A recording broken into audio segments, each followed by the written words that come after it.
But without further ado, General Frank McKenzie, Commander, U.S. Central Command. Over to you, General. Hey, good afternoon, and thanks for that. Thanks for that good introduction. I really appreciate a short introduction as well. I'd much rather spend time talking substantively than listen to my biography be read. So I'm the Commander of the United States Central Command. I'm honored to speak with you this afternoon and close out the third iteration of the Great Power Competition Conference Series. And I want to thank Dr. Stephen Carell and the University of South Florida for working through the various COVID-related challenges to host this important event. I also want to thank retired Vice Admiral Mike McConnell and his team at the Florida Center for Cybersecurity for lending their expertise to what I trust everyone has found to be an extremely worthwhile conference. Usually when I speak with academic, professional, or military groups, I discuss the CENTCOM area of responsibility, our mission, the different challenges we face, and my priorities. They are deterring Iran, resolving the conflict in Afghanistan, maintaining the continuity of the Defeat ISIS campaign, countering unmanned aerial systems, and the plight of internally displaced persons and refugees across Syria and Iraq. But today, I'm going to break with that tradition and spend a few minutes talking about strategic competition in the AOR. And when I say AOR, I'm going to try to stay away from acronyms, but AOR means Area of Responsibility. And I'll use that interchangeably with the word theater to talk about that part of the world that I'm responsible for. And I'm going to focus my talk today on the impact of cyber operations in our AOR. You've heard from a lot of cyber experts over the past 2 days, to include my good friend Paul Nakasone, Commander of U.S. Cyber Command. And while I readily admit I'm not one of those experts, I understand from the operational and strategic levels how important the cyber domain is. And I have understood that for some time. When I was a young officer, I could look to the sky and know with complete assurance that we owned that space. Today, that is no longer the case. Space is highly contested, and we're in danger of losing our competitive advantage. That competition plays out almost every day in the CENTCOM area of responsibility. In fact, I'd submit to you that the region in which we operate represents the world's most active electromagnetic battle space and requires a robust interoperability and information sharing capability in order to protect U.S., allied, and partner critical capabilities as we move forward with collective defense initiatives. Both state and non-state actors are intent on pursuing technologies and tactics to jam or confuse a wide range of our military systems. Russian military expansion in Syria provides it with a proving ground to test emerging capabilities, technologies, and fifth-generation equipment used for electronic warfare, air defense, unmanned aerial systems, and information operations, all in proximity to U.S. forces operating in Syria and Iraq. Adversary jamming, most likely attributable to Russian or Iranian forces, of our commercial satellite communications allows malign actors to asymmetrically contest and complicate U.S. operations and force projection. We realize these actors view the electromagnetic spectrum as an area where they can contest U.S. operations without fear of equivalent retribution.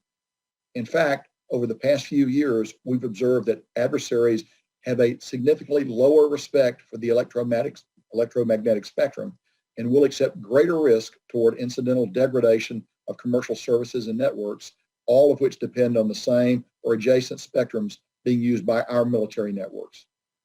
These activities create a lose-lose scenario for everyone involved. Best case, it can lead to unexpected commercial outages.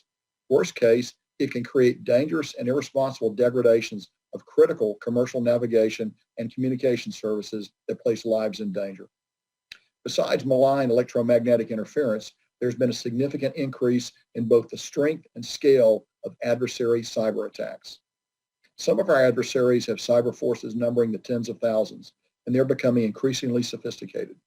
They are well-funded, highly skilled, and continually probing for weaknesses.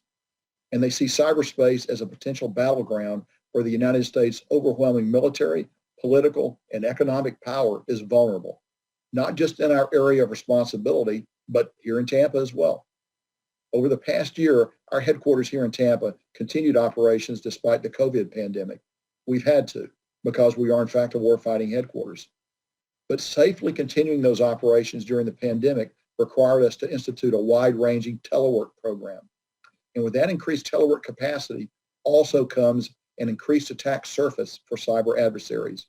So we had to strike a very careful balance, a balance in maintaining our essential operating functions while putting controls in place to mitigate that increased risk.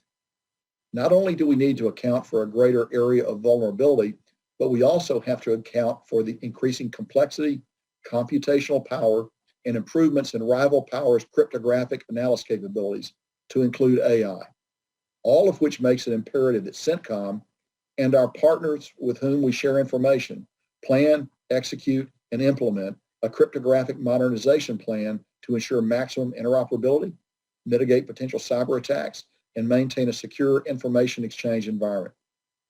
So this really brings me to how we integrate cyber activities at CENTCOM to mitigate these threats.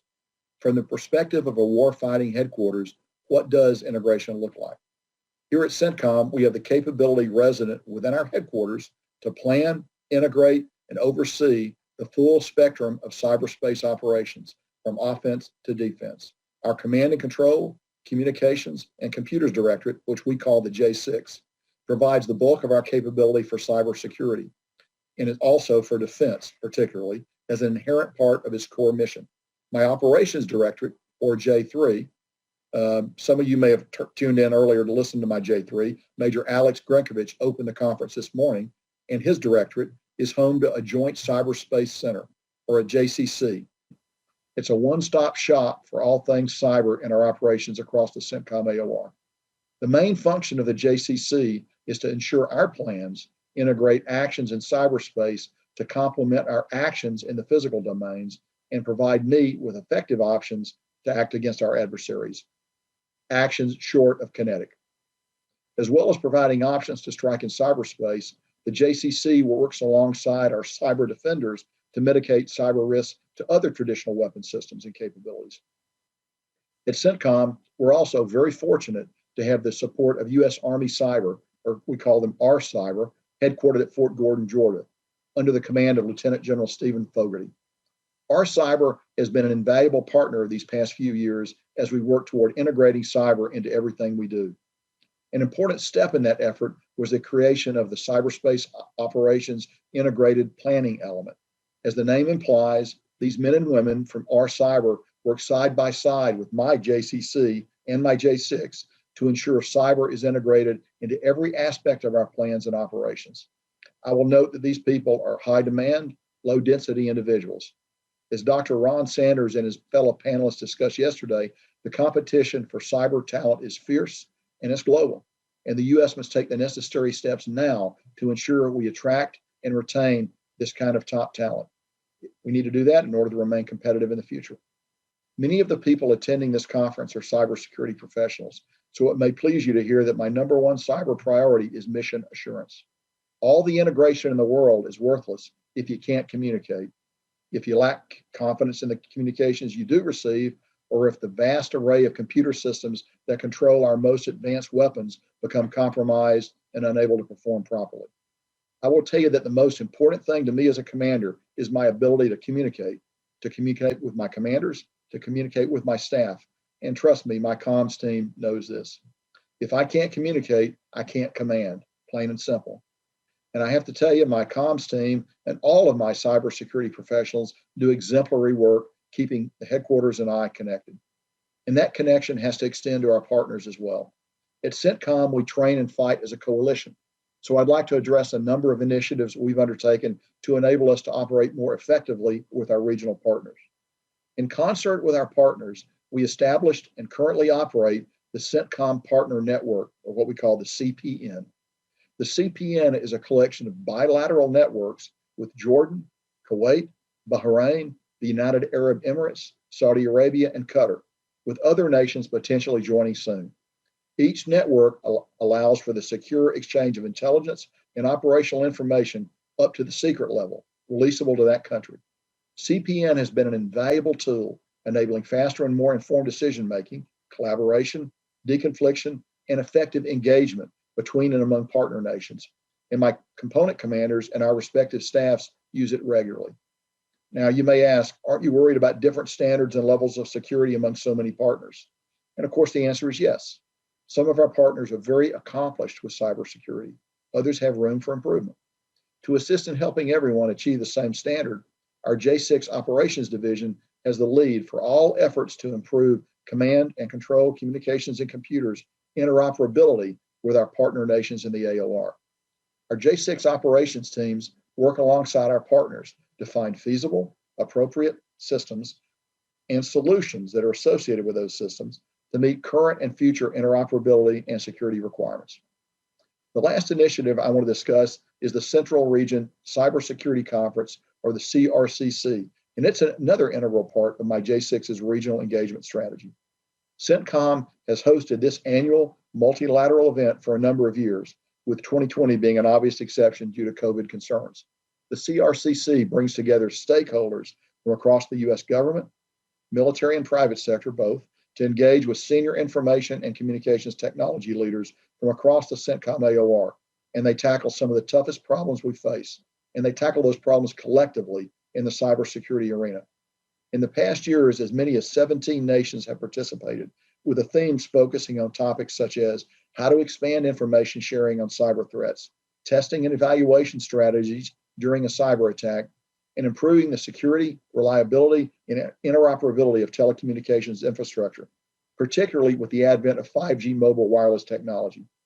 This conference provides an invaluable opportunity to merge military, legislative, and regulatory leadership and to allow those perspectives to foster a more fulsome understanding of each sector's role in national security, all while fostering relationships and encouraging dialogue. And we hope to get the CRCC back on schedule soon.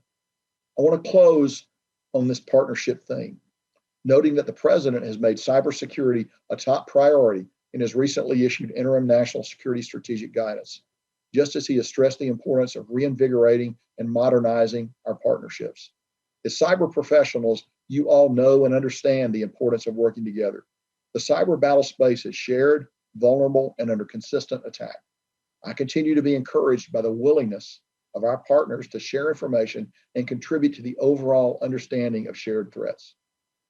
Over the past several years, there has been a noticeable cultural shift in this direction, and I truly believe it's in recognition of the fact that no one country is immune to the effects of malicious cyber actors. And only by sharing information and working toward improving mutual defense tools can we defeat the adversaries that threaten us. I want to again thank the University of South Florida and the National Defense University's Near East and South Asia Center for Strategic Studies for putting together this impressive program. And thank you all for your participating. I look forward to seeing you again, hopefully in person next year. Thanks so much. General, I hope you can give us a few minutes to respond from some questions from the audience. I've got a long list here. Do you have a few minutes you can spend with us? I certainly do. I've got about 15 minutes or so. As you know, a lot going on here, but it was important enough for me to come to this conference, and it's important for me to take some questions too. So I'm delighted to do that. I think the fact that you've got a busy schedule is probably an understatement, but thanks for your time. So let me do two things to get to the crux of the matter. The following panel, Mike McConnell, Mike Chertoff, Lieutenant General Dennis Krall, who you know, they're going to talk about cyber deterrence. And you may not get a chance to watch that panel live. I hope you get a chance to see the video. But what would you tell them? How can we deter a cyber attack, particularly one that may be an inadvertent one or a miscalculation, and especially one that may come from your AOR, from one of the rogue nations in your AOR that is just intended to create chaos, but may escalate? How do we deter something like that? Sure. So we spend a lot of time thinking about deterrence theory here at Central Command. And I think deterrence in cyberspace, the same principles apply. So let me just talk about that for a minute. There are two ways to achieve deterrence. One is by denial, the inability of an adversary to think they can accomplish their objectives by the security measures that you have in place. The other way of responding is by punishment. So if someone does something to you, we're going to hurt them back to such a degree that what they originally sought is not worth the pain that is going to be inflicted upon them. So two ways to do it. We invest in both capabilities, and we have both capabilities. First of all, from a defensive standpoint, we work very hard to make it difficult to get into our networks and carry out attacks. Second thing, we do have powerful offensive cyber capabilities that would allow us to respond should we need to respond. Because really the target of deterrence is the cognitive space between the ears of the potential opponent. You want that person to have to think very hard about what they're going to do. But here's the catch. You need, in order for deterrence to be effective, people have got to know that the capability exists. There's a favorite line of mine, actually, from the movie Dr. Strangelove. It's a dark nuclear comedy from the early 1960s. But you may recall in it, they're arguing in the war room, and the Russians are there, and the Russians have created a doomsday device, where if a nuclear weapon goes off inside the Soviet Union, they will set off a series of nuclear weapons that will destroy the planet. And as someone says, well, geez, that was great, but you had to tell us you did it. Would have been nice to share the information. So, they were going to announce at the party conference next week was the response, but it's a great way to think about it. And so that's a problem. We have a lot of cyber capabilities. We're very concerned about letting those out and letting those become known. There's a fine line that needs to be walked there, and I'm very much aware of that. But I think sometimes we might do ourselves a little disservice by hiding the capabilities that we have. When, in fact, if we were a little more open, we might be able to gain a little bit better deterrence. But I'll just close that question out by saying, I think the same principles that apply to the nuclear deterrence, to conventional deterrence, apply in cyber. I think we can rely on those principles, and I think they're a good model for going forward. General, I'll confess to being a fan of Dr. Strangelove myself, but I think that may date you and me a little bit. It was interesting in our previous panel, General Keith Alexander, who I know talked about visibility as one aspect of deterrence, and I think that's kind of what you're saying. Deterrence has no value unless the other side knows you can do what you're able to do. We actually talked earlier in the conference about cyber espionage actually being a good thing, where if we know a little bit of the enemy's secrets and they of ours, we can make some educated guesses about their capability and help that draw some red lines on both sides. So it's comforting to know that you all at Central Command are thinking about that. So here's another chance for you. You can do this not for attribution. We'll call it Vegas rules. Okay. If you had an audience with President Biden or his new cyber czar, Chris Inglis, who we just talked to a few minutes ago, and had to recommend one thing, what's the most important thing that this country can do from your AOR perspective to make us more safe in cyberspace? I would tell you, if I were going to recommend one thing, I am most concerned actually about the integrity of our own systems because of the persistent attack that we see, across from a wide variety of actors, countries that are very energetic, but not a lot of capability, to countries that have enormous capability and may not be as energetic in going after us. But I think the one thing we really need to have a genuine understanding of the threat that we are under, the penetration of our networks that goes on frequently. And I'm talking about in my AOR, but really my AOR spans the globe because Central Command's on the other side of the world, yet I'm talking to you from Tampa here in Florida. So really, I'm preaching to the choir here with this. It is a global problem. It can't be defined by AOR boundaries. But so we need to be sure that we can protect the Department of Defense's networks and then the broader U.S. networks, unclassified networks, because we are still absolutely dependent upon those networks in order to deliver the things we need to deliver into the AOR and to fight and win, should it be necessary for us to do that. So if I were going to say one thing, it would be, no kidding, we need to get serious about defending our networks. And defending our networks is, there are measures we can take to do that. We can talk about those. And then there are also things that we can do to apply deterrent capability. That's the number one. If I were had one moment on one thing on cyber, that would probably be that thing. That's interesting. So let me ask you this. Lots of people have described cyberspace as the wild, wild west. Nation states pursuing interests, organized crime, hacktivists, you name it, whatever you can imagine, you can find it on the internet. In that wild, wild west, are international norms even possible that would help influence the behavior, at least of nation states? From your perspective, trying to coordinate all of the actions of all of the nations that you've got to worry about, both adversaries and allies, Is there any way to establish rules of the road, rules of behavior? Sure. So, not two new domains, but two domains that have become increasingly important for us over the last 20 years, of course, are space and cyber. And I would actually argue that it is easier to define those boundaries in space, even though the geography is vast, than it is in cyber. Cyber, Wild West is not a bad way to explain it. There's an old phrase that I used to run across that people would use: the net is vast and infinite. Are you waving at me? I'm sorry. Can you hear me okay? Yes, we can hear you just fine. That's conference logistics. My apologies. Got it. Okay, Roger.